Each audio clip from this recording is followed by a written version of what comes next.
Good morning, y'all. Happy Tuesday. Today is Tuesday, January 20th. It's a good day. It is a good day so far. Today I'm going to be recording a live YouTube video for you guys. A lot of you guys ask me about content. And while I am not a content expert, we do get clients from content. So I may answer some questions today after I finish recording the video for you guys. Most of you guys watch the replay anyways, but just so you guys know, if you do have any questions and I'm not able to get to them, you can always join my free community, which is in the link in my bio. It's skool.com/barbers, skool.com/barbers, and that's where usually the first place I go when people want help from me is in the community, and it's free to join. So that is the best place to go if you guys have any questions that if you're not able to attend these calls. So yeah, just so that you're aware, that's how I usually work. All right, guys. So a lot of you guys asked me about content, and I'm not a content expert. I'll just throw that out there. Like, our channels they're all right. You know, we got a few thousand followers here, a few thousand followers there. But actually, our biggest channel is YouTube. So I think a lot of barbers are missing the opportunity by not posting content on YouTube. So that's going to be the majority of my focus in my talk today, is talking to you guys about why, or really how we make content, but why we focus on YouTube specifically. So let me see if I can pull up a chat. If you can make sure you guys can hear me all right. Shit, I can't even see the chat anymore. All right. Let's see. If you guys can hear me, let me know in the chat, because that would suck to make a whole YouTube video and then not have any sort of audio. But I cannot see the chat. That's interesting. All right.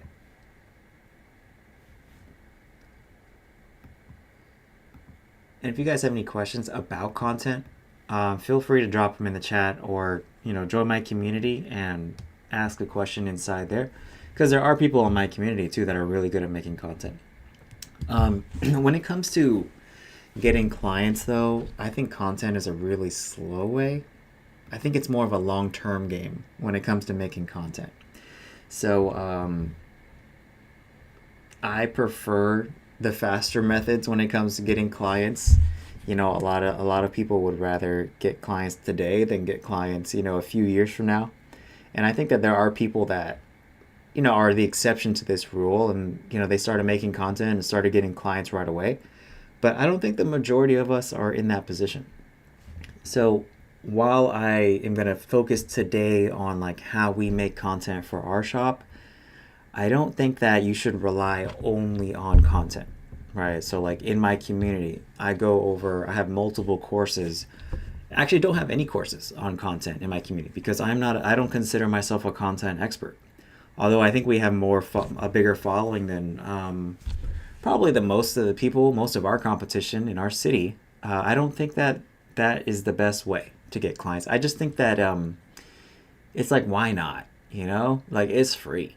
It is a way that you can get clients, but I look at content as a way to support the other things that you're trying to do to get clients. So, for example, if you are passing out business cards, like we were all told in barber school, pass out business cards, 100 a day or whatever, then if your social media is on your business card, your clients, the potential clients, one of the first things that they're going to do is go to your social media to see what kind of work you got on there, right?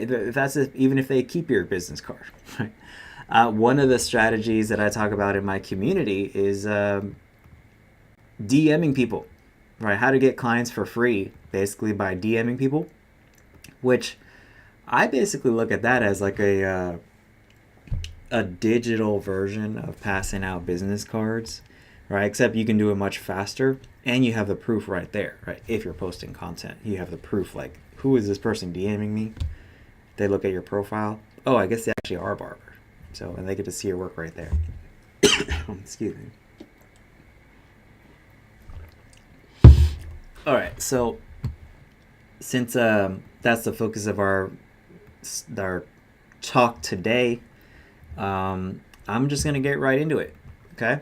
So I'm gonna explain to you our entire content strategy for my barbershop. And if you're watching this live, there will be a recording of this posted on my YouTube channel. I'm just recording this whole thing live so you guys can get to see me stutter and mess up, and then I'll post a nice like edited version of it later. But hey, some of you guys like watching the live version, I guess, like completely raw, uncut. And I'm actually going to touch on that. I'm actually going to touch on that in this video. So let's get into it.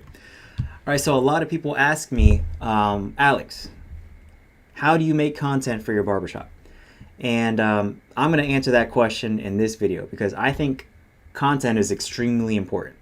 You know, although I don't think this is not my preferred way of getting clients, because I think it's more of a long-term strategy for getting clients. Like posting content today is probably not going to get you clients right away. Like you might get lucky. Maybe your content just takes off and just instantly starts getting clients. I just don't think that's the reality for most people. So if you're wondering why your content's not working, I think that's just normal, right? It's very rare that you start posting videos and automatically start getting clients, right? For most people, including us, like it starts taking time, right? And I'm actually going to explain why that is in this video, okay? So I'm going to cover the two strategies that we have right now, which only two, for making content for our barbershop. And then after that, I'm going to get into some advanced tips for you barbershop owners, or for those of you that are maybe on or start doing the first two strategies, and you want even more tips to get more out of it. I'm going to cover that towards the end of this video. And then for those of you guys watching live, if you guys have any questions throughout the live, just type them in the chat, and then if we have time after, I'll try to answer those for you, okay? So yeah, let's get into that. So what are the two strategies that we do at our barbershop when it comes to making content? The first strategy, which any one of y'all can do, is organic, right? This is just, you're not spending any money here. You're just shooting a video or taking a photo and posting it, okay? So that's what I'm going to start with. So our strategy is actually quite a bit different, I think, than most barbershops and barbers that you see, although I think it's becoming more common. But so I'm super lazy, right? And I think a lot of people are, right? Or I don't know if lazy is the right word, but I love things that you do the work once and it pays you back forever, right? So that's why I love content in general, the idea of content.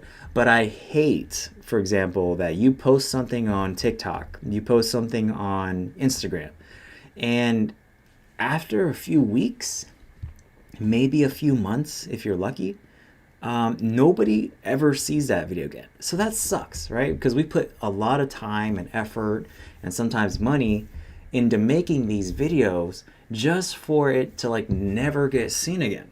You know, and if you're having somebody help you, if you're paying somebody to help you make this content, that kind of sucks, right? You spent money just for it to not ever get seen again.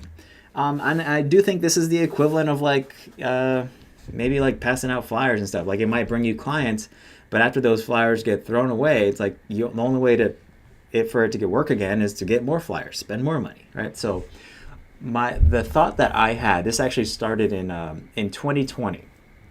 Our barbershop, because of COVID, right, had to shut down just like everybody else in the country, right? So that sucked, right?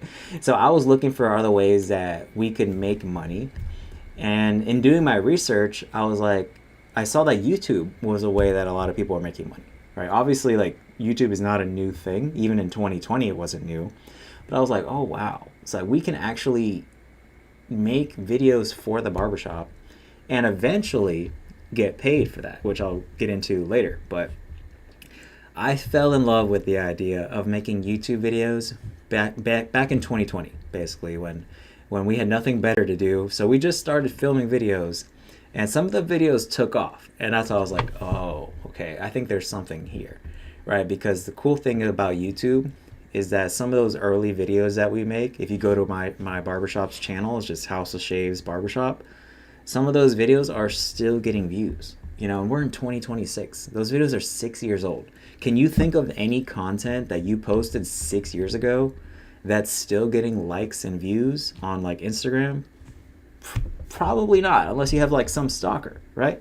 That's going through all your stuff. The reality is, in most scenarios, when you post something organically, right, to most platforms, nobody is ever going to see it again after a few weeks or a few months, right? Maybe a few years if you're lucky.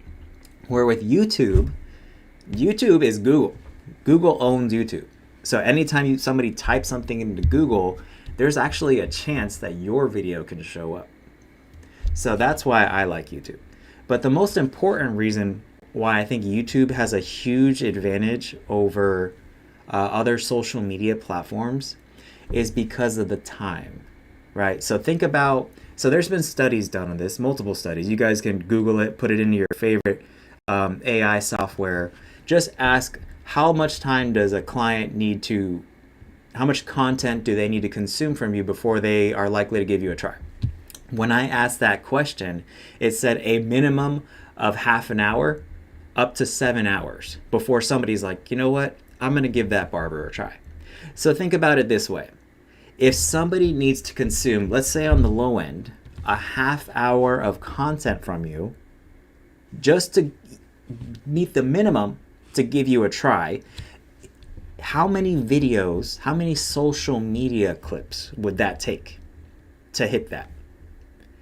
The answer is it would take somewhere between 60 to 120 short videos, Reels, TikToks, YouTube Shorts, for somebody to finally consider giving you a try. This is on average, right? For some people it might be more, and that's also the minimum. That's just half an hour, right? So what is easier to do? Make 60 to 120 shorts to hit that 30-minute mark, or you could do that with 2 or 3 YouTube videos, right? So obviously YouTube, in my opinion, you get way more bang for your buck, right? Because you can hit that minimum 30-minute threshold that's required for somebody to start building trust with you, to maybe consider trusting you with their hair, in as little as 2 to 3 YouTube videos. But you also don't have to choose either, right? Which we'll get into some advanced tips later. But YouTube videos, if structured correctly, can turn into shorts. So you can actually take one piece, one recording, one bit of effort, and turn it into enough content for a whole month. Like, we've done that before. We've shown up, we've filmed a video, and we've had 30 shorts pre-planned before we hit record. And now we got a month's worth of content from probably about an hour of filming, maybe 2. So YouTube is very powerful in that sense. Like, it shows up on Google. People spend more time with you, so they trust you more. And you can also get short videos to use on social media from YouTube. And the cool thing is, when your channel becomes large enough, it took us about 2 years for context to get monetized. But once your channel gets large enough, you can actually start making money from YouTube, which with a lot of these other platforms, I think is much harder to make money from content. Like the standards, like the amount of followers you need, the amount of subscribers, is so much higher on every other platform versus YouTube. I mean, it's changing all the time, but right now I think it's like you need 1,000 subscribers, and that's it, and then some watch time, and then you can start making money, right? Now we don't make nearly back what it takes to put into the videos. Like what we make from YouTube doesn't even come close to covering the cost of making the videos, but it's not like for nothing either. Like, we're also getting clients from it. So if you think about it, when your channel becomes large enough, you can actually get paid to advertise when you post a YouTube video. And because it's harder, right? I like doing things that are hard for some reason, right? I like doing things that where there's very little competition.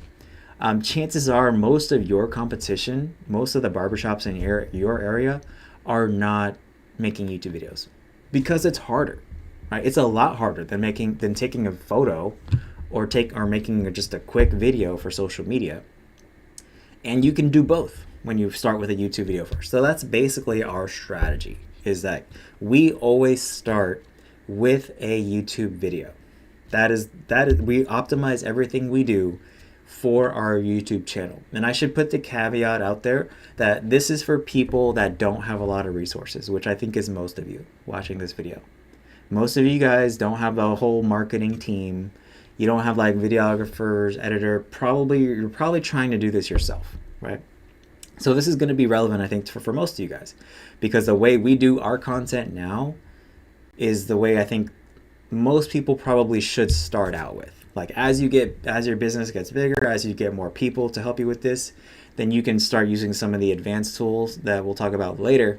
But the cool thing is like you only have to film once, and you can have enough content for a week, a month, or more, right? And like I mentioned earlier, like YouTube videos live forever. The videos we posted 5-6 years ago are still some of our top performing videos. So the chances of people seeing the photo you posted years ago on social media, seeing them now is probably not good, right? Another cool thing is that, and this is actually one of the things that I used to convince myself that YouTube videos were worth it, is that we can use these as a training tool. So let's say, for example, you film a video and it doesn't turn out well, right?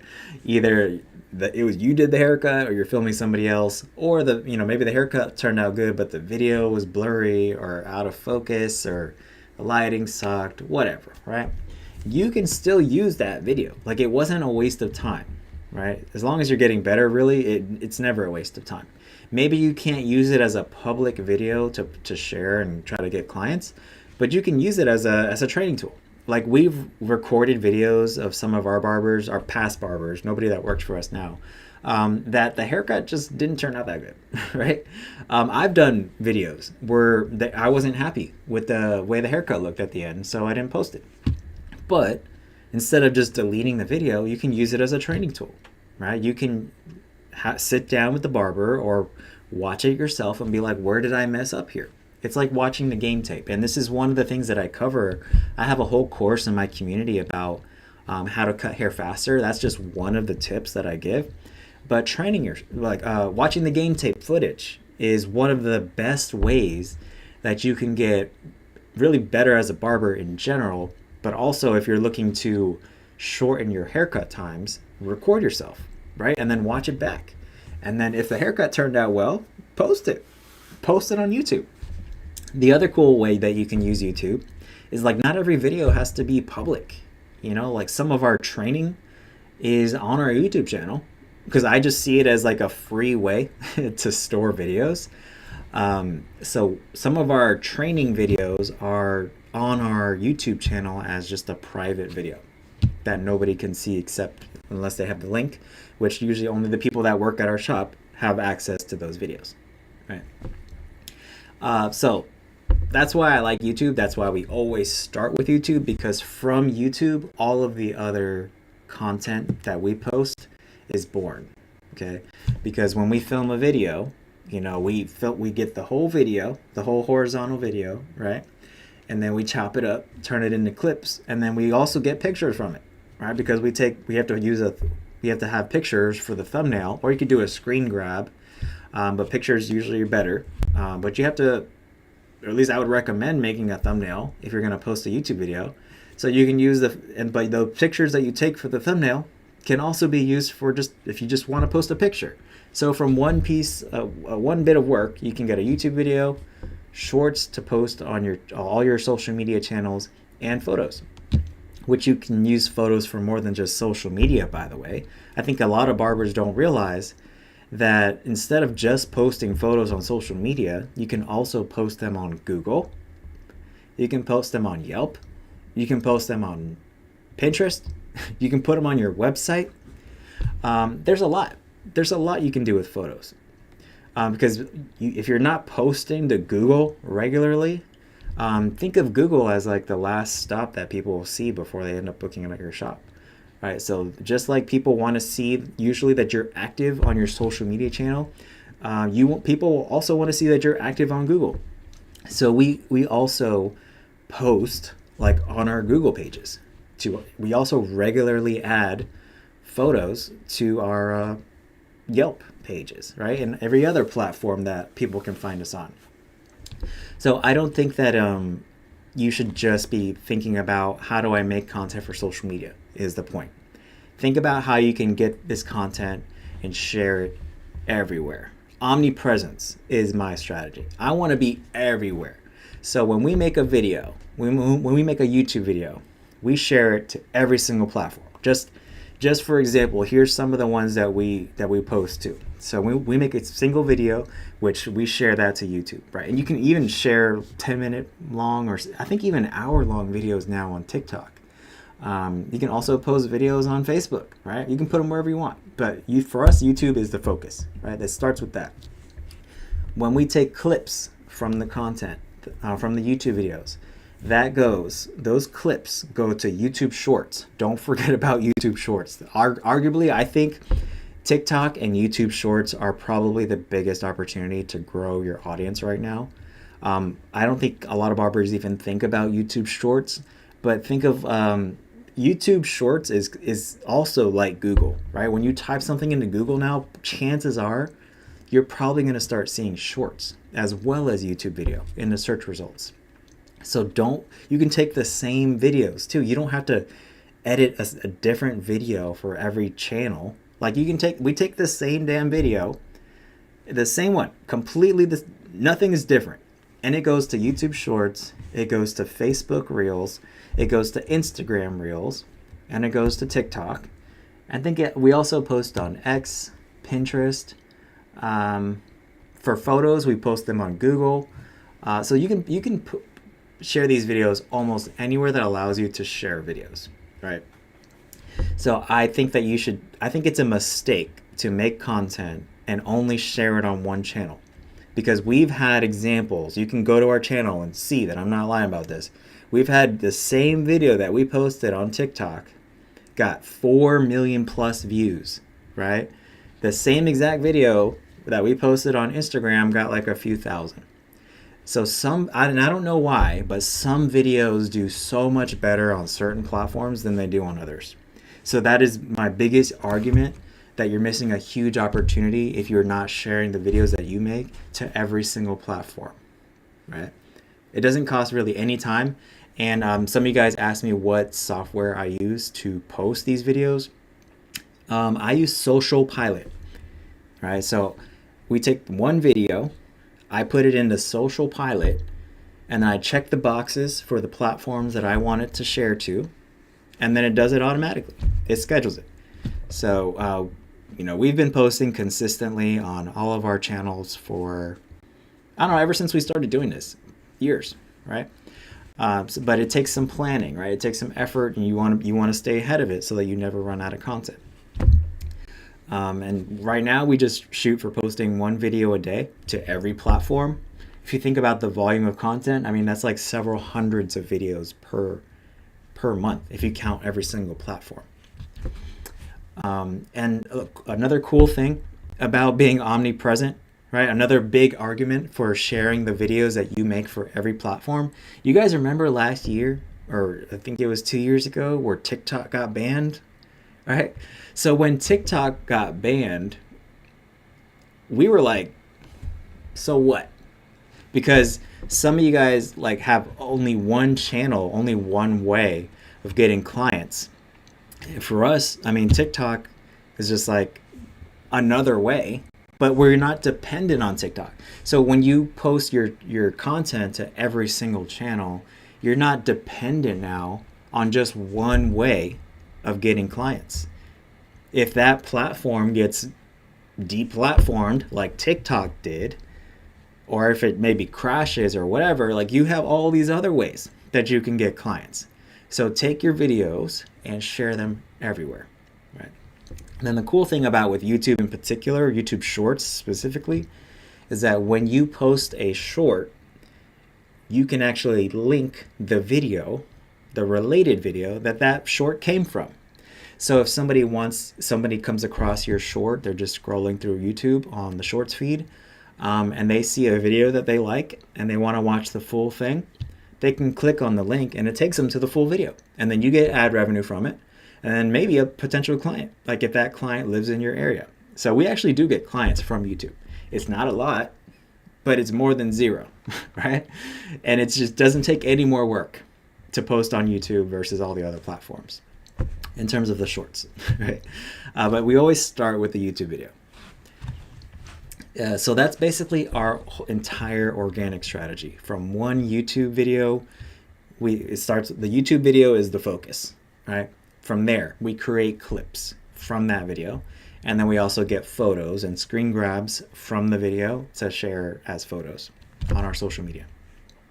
Now, strategy number 2 is that because ads are my favorite way of getting clients, and I actually have a whole meta ads course where I share the best performing ads that have worked for our shop, as well as how to set up and run ads for your own shop.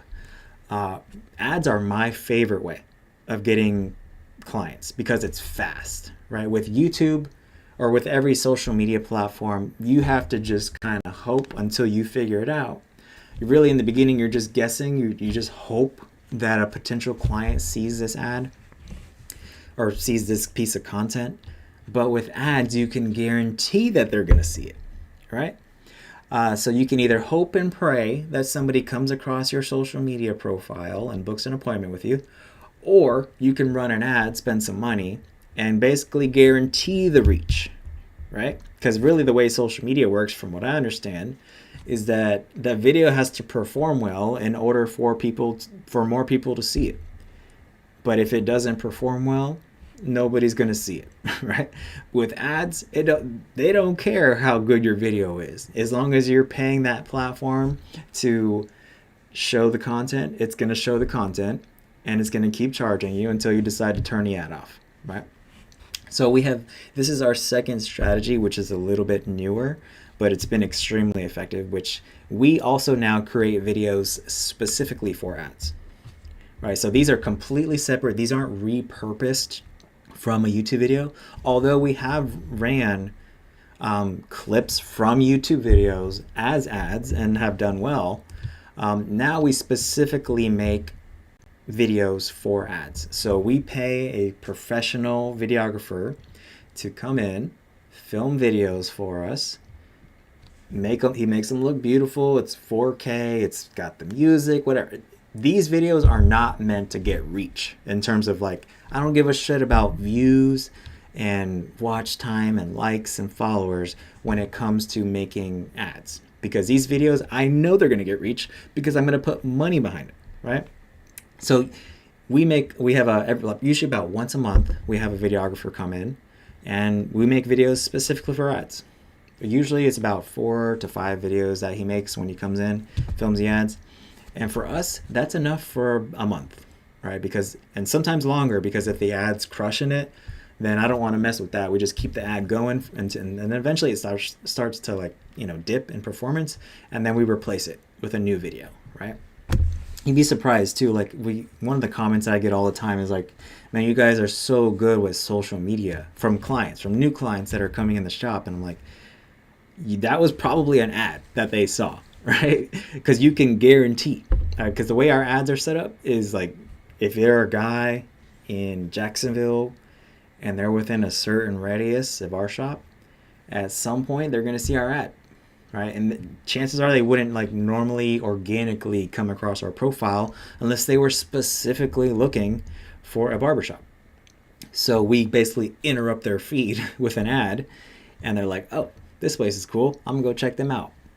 So like I said, we make videos specifically for ads using a professional videographer. But if you don't have the money to pay a videographer, you can also, if you want to just start with what you got. Take some of your organic content, especially the ones that did well without putting any money behind it, and you can try running those as an ad. The way we do that is we just take the same video, maybe add a little hook at the end, a little CTA, call to action at the end that says book online, so that it looks more like an ad. But we've done that before, where we take a video we know this one already performs well because it performed well organically without even spending money on it. And then we just re-edited it to make it look more like an ad. And then we ran it as an ad. But in my experience, when you make videos specifically for ads, they tend to do better than repurposing like organic content. But it's definitely okay to, if you don't feel like hiring a videographer, it's definitely okay to try that. So that's our 2 strategies for content. All of our content starts with YouTube first. That's actually our biggest platform. We have, as of filming this video, we're approaching like 16,000 subscribers, which, I mean, is not like huge, but it's bigger than every other platform we have, and it pays us, which no other platform that we're on pays us. So that's why I like YouTube. Oh, another cool thing that you can do, which actually this is going to be an advanced tip, so let's just get into the advanced tips. So when you're filming the YouTube videos, this takes some practice, right? And if you guys notice, sometimes I try to do this during these calls where it's like, oh, this can be a short, so I purposely say something in a way so that when I go to edit this later and pull clips from it, because I do the same stuff with my own channel. I start with a YouTube video or a live like this, and then I pull clips from it, and that ends up on my social media. So this takes some practice though, right? Because you're gonna suck at this probably, like I did and sometimes still do when I'm making content. But it's helpful to come prepared before you hit record with the clips that you want to pull from the video. Like, chances are, if you know the haircut you're about to do, if you know the client, you know all the steps that you're going to have to do the haircut.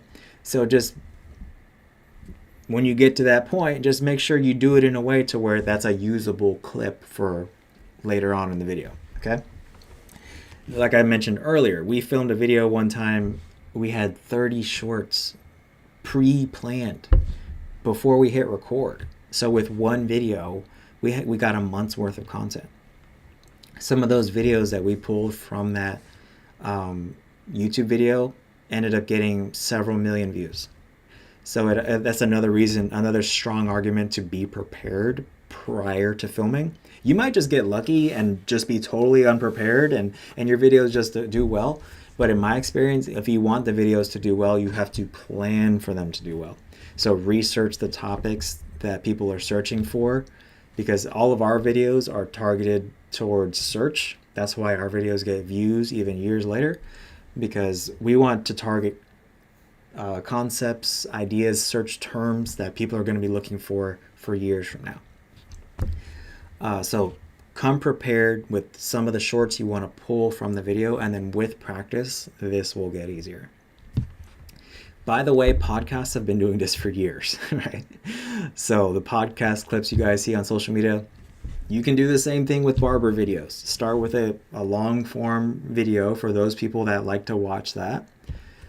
And then you cut it up and turn it into shorts for social media. So I'm going to give you guys some tips too. So this is more specific to barbershop owners, but you may find this helpful as well. So my biggest tip, and this may be a little controversial, but try not to show the barbers' faces in the video. So why is that? Well, for example, some barbers are super shy or super self-conscious, right? And they don't want to see themselves on camera. So you will probably find, although some of you might find this hard to believe, not everybody wants to be on camera. Not everybody wants to be promoted. So they will be more likely to say yes. But some of these barbers are super talented, and they probably should be like promoted, right? Because their skills are really good. So I think that you'll have an easier time convincing barbers to do content for you if you could show them, like, hey, we're just going to show your hands, what your hands are doing, right? And then that'll make them feel better about it, right? Another tip for why you don't want to have the faces in the video is that eventually these barbers are going to leave, right? Hopefully they don't. Maybe they will never leave you. But I'm just saying, especially if you're having a videographer come in, film ads, and you're spending hundreds, if not thousands of dollars to make this content, in my mind, you should be able to use that content for as long as you damn well want, right?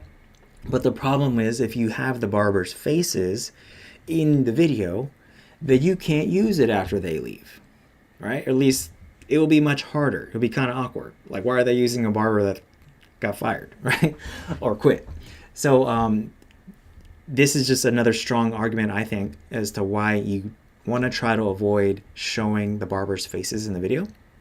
Just show the hands. Like, it's okay if you don't want to do this too, that's fine, right? Like, but I'm just telling you the hard way. I learned this the hard way. As soon as that barber leaves, you're probably not going to be able to use that content anymore. So I don't know about you, but I want to be able to use this content forever.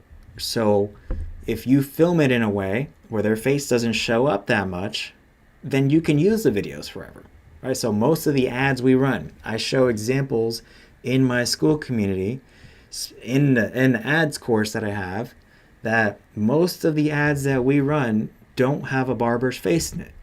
Does it show up sometimes? Maybe real quick, right? But I really want, when potential clients are watching the videos, to focus on the work that's being done, not the barber. The barbers will come and go, but the videos, I want them to live forever. And then another thing, though, is this I also think it's a mistake, because I learned this. I don't think if you're the barbershop owner, you should be in every single video to promote your barbershop. Because what is that going to mean? Like, if every single person that sees that video, most likely they're going to want to go to you as the barbershop owner. And if you have other barbers working for you, right, that doesn't help them. So in most of the videos that we make, most of the ads that we make, I'm not in every single video. Now, if I feel like it's going to help the video do well, I will be in the video, right? I'll show my face. But in most of the ads we run, I prefer not to be in the video, at least not show my face. It might be my voice, it might be my hands, but it's because I specifically don't want every single new client to want to book with me, because that doesn't help my barbers at all. What's the point of me being in an ad to grow my barbershop if only every new client wants to book with me? That doesn't make sense. That doesn't help them. It doesn't even help me, right? Because I'm already busy. I can't really handle any more clients anyways. So I want my team to get busy. So this is why I specifically try to avoid being in the videos of the ads and the content that we make, right? We also try to rotate the barbers, right? So you don't have to have every single barber in your shop willing to make content. We don't. There's probably only like 2 or 3 people at each one of my shops that are like willing to be on camera. But I actually think that's a good thing. But I think as long as you have like a good rotation of barbers, at least this is the theory that I have, is like when somebody watches our stuff, our videos, our channel, I don't want them to see the same barber over and over again, right? For the same reason I just mentioned with me not wanting to be in the videos, which is that like they're just going to want to go to that barber, right? When somebody comes across our channel, I want them to have one thought in their mind, which is everybody there is good. Because if you're showing different barbers in different videos doing different haircuts on different clients, then it's also going to appeal to different types of clients, right? You're going to have clients that like, oh yeah, that guy looks like his hair looks like mine, right? Or that barber looks like a barber that I trust, right? So I think it's a good idea to have some diversity in the barbers that you're showing and in the clients that you're showing as well. Here's another tip that it's not even on here, but I'm gonna give to you guys. You, I think, want to think about your best clients, right? Think about, which in our case is, I think in most barbershops cases, are people that come in frequently and that get more than just a haircut. So for example, in our barbershop, a guy that gets a haircut and a beard trim once a month is twice as valuable as somebody who just gets a haircut once a month.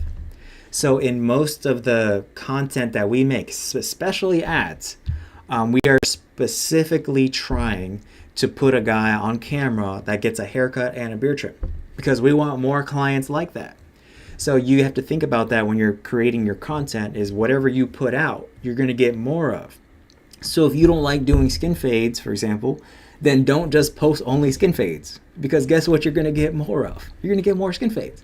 Right? If you want more scissor cuts, then post more scissor cuts. If you want more easy, like number 3 on the side haircuts, then post more of those. Whatever you post, you're going to get more of, because people that get that style are going to trust you to do it the same thing on them, right?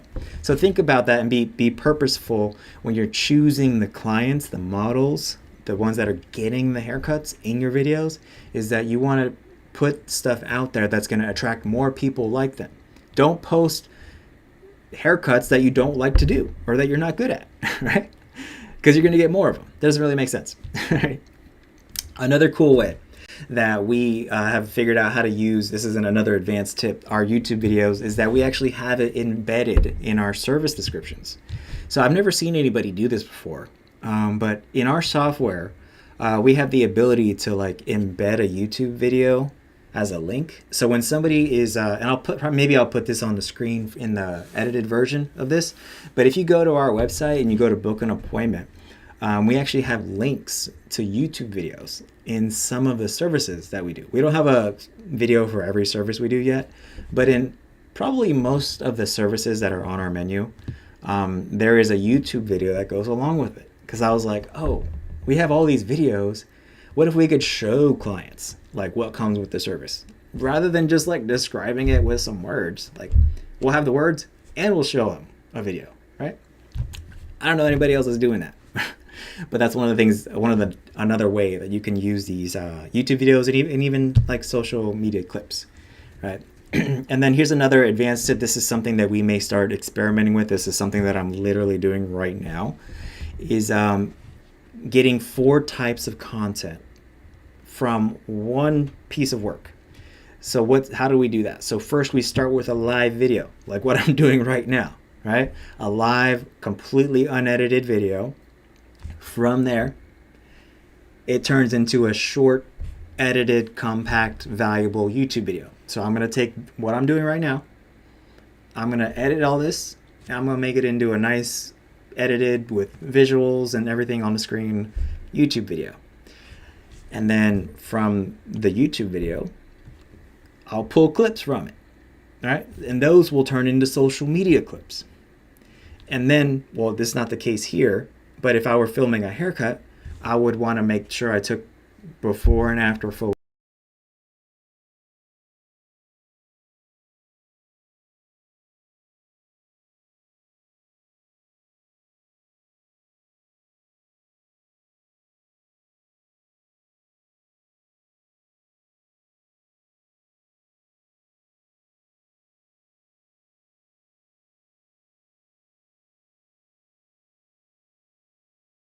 Have really limited resources, right? Which I think is most of us. I think it's probably makes sense to cater the content to each platform. We don't do that right now. We post the same exact video to each platform. But as you get more advanced, I've heard people that are way ahead of me do this, is you want to cater the content. Maybe like this video is going to be edited specifically for TikTok. This one's going to be edited specifically for Instagram, and so on, right? But that comes way later.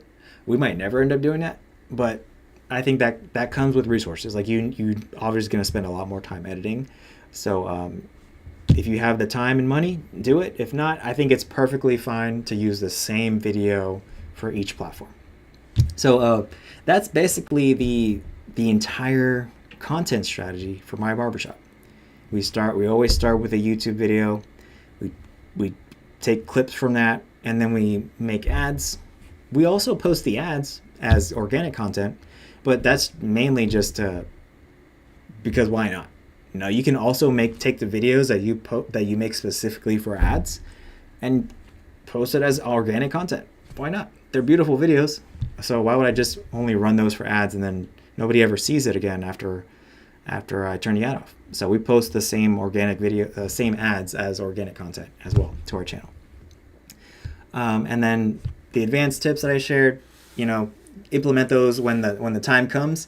But I think that's basically, this video was just meant to answer the question of, Alex, how do you make content for your shop? That's exactly how we do it. So hopefully you found that helpful.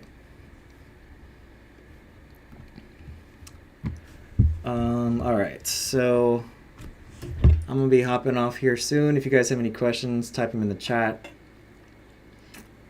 Hopefully you found that valuable. I am gonna be editing that and posting it on my YouTube channel so that you guys can watch the full unedited or the full edited version. If you guys want to watch the full unedited version of what I just did, the recording for this live will also be on my YouTube channel. I'm entering year 3 of barbering career. I have pretty decent clientele, making about 1K a week. Thinking I should start running Google ads. Is it a good idea? I think it depends on what the constraint of the business is.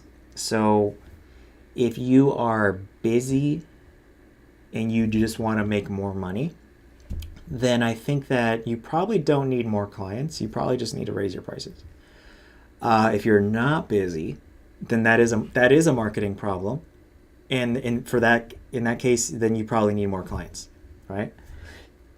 But I would also take the opportunity when you get a new client to try to focus on retention, because at a certain point you got to start switching your focus to retention, right? You don't want to be dependent on running ads. I can tell you from personal experience, I spent over $100,000 on ads last year, and I do not plan on spending that much this year, right? And I don't think we have to. As long as the barbers at my shop are constantly improving their retention, we actually don't have to advertise as much as we used to. So if you need more clients, then yes, I would think about marketing. You don't have to always spend money to get clients. I mean, that is my favorite way and the fastest way, but not everybody has the resources to do that. But there's free ways. I just recorded a whole video on content, but again, as I mentioned in the video, it takes a while. It takes a while to see the results from any sort of organic content. So if you want to speed it up, ads are the best way to do that. But there is a learning curve, right? You're gonna probably lose a lot of money until you figure it out, and then you start making it. So whether it's a good idea kind of depends on what problem you're trying to solve, right? I'm retaining the clients. You're busy on the weekends. Okay, so that sounds like you still need more clients, but you also should probably start focusing on trying to shift some of that traffic to the weekday. So one of the easiest ways to do that is by rebooking people. So if your clients have the flexibility in your schedule, before they leave, try to book their next appointment on one of your slower days, right? I have a whole rebooking course in my community. Rebooking is one of the most underrated things that I don't really hear any barbers talking about it, but it's one of the easiest ways that you can take back control of your time and plan that you're going to be busy, right? You set it up for them. So, and if they're cool with coming in on a Tuesday, then shift them from one of the days that you're already busy to a Tuesday, right? Another thing you could do, which is maybe a little controversial, but charge more on the weekends, right? So then they'll shift themselves to the weekday. So those are two ways that I would recommend handling that. It sounds like you still need more clients either way, but you could either try to shift some of that traffic to a slower day, or charge more on the weekends, and then the problem might fix itself, right? Have I noticed a downturn in business due to the economy? No, absolutely not. No, we actually had our best year ever last year. We hit over 7 figures at our shop. So I think that, I hope nobody takes it the wrong way, but I think that a bad economy, bad times, just exposes weakness in your business model.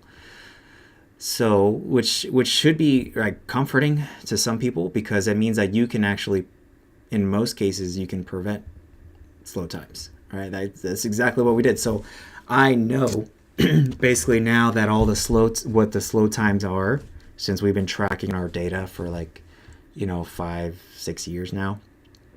I know that every January is slow.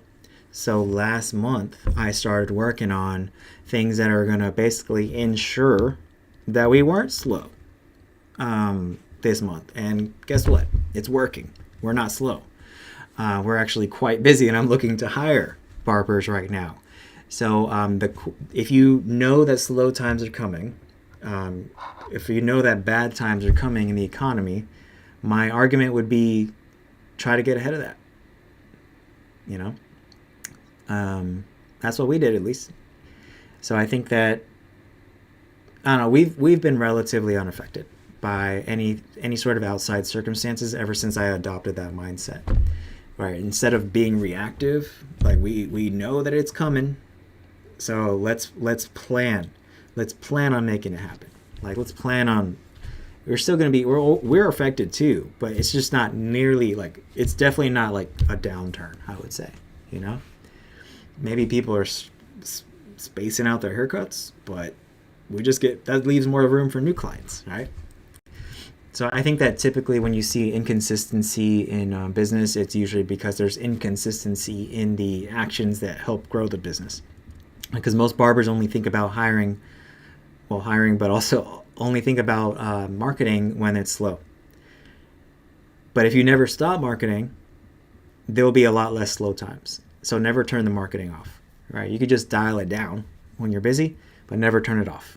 And then that's how you prevent slow times. You just always treat it like there's a disaster waiting around the corner, basically. Let's see. Any other questions? This is a good one. I gotta save my voice. I still gotta go cut hair later in the shop. All right. I've been going for almost an hour. Damn. But I appreciate you guys joining me on a Tuesday. I think I'm gonna stick with Tuesdays for a while. Monday nights we're starting to get kind of hard for me to do these calls. Mondays are like an important day for me to get stuff done, so that's why I shifted it to Tuesday. So for now, I'm going to be sticking with Tuesday mornings to do these lives. And if you guys want to see like when's the next live, I share all that in my community. Like, it shows the calendar. It shows my calendar in the community, so you can see when the next live is. If I cancel it, you'll see that, right? Because sometimes I do cancel it because I don't make money from this, and the barbershop is my priority. So if there's something more important that I should be doing for the barbershop, I will cancel the live, right? But that's why you should join my community, because that's how we can keep in touch in between these lives. How can you be booked out by the end of the year? You need to get more clients and figure out how to get them to come back. That is the simple answer. If you're not booked out now, that just means you have space. If you have space, that means you have a marketing problem. So your entire focus should be, how do I get more clients? And then when they do come in, what can I do to get them to come back? And then shifting like the business like we talked about earlier. Try to shift them from a busy day to a slow day. Because you're going to be fine on the weekends. You already know so when you shift some of those clients, that frees up room for those last minute people, those walk-ins. So yeah.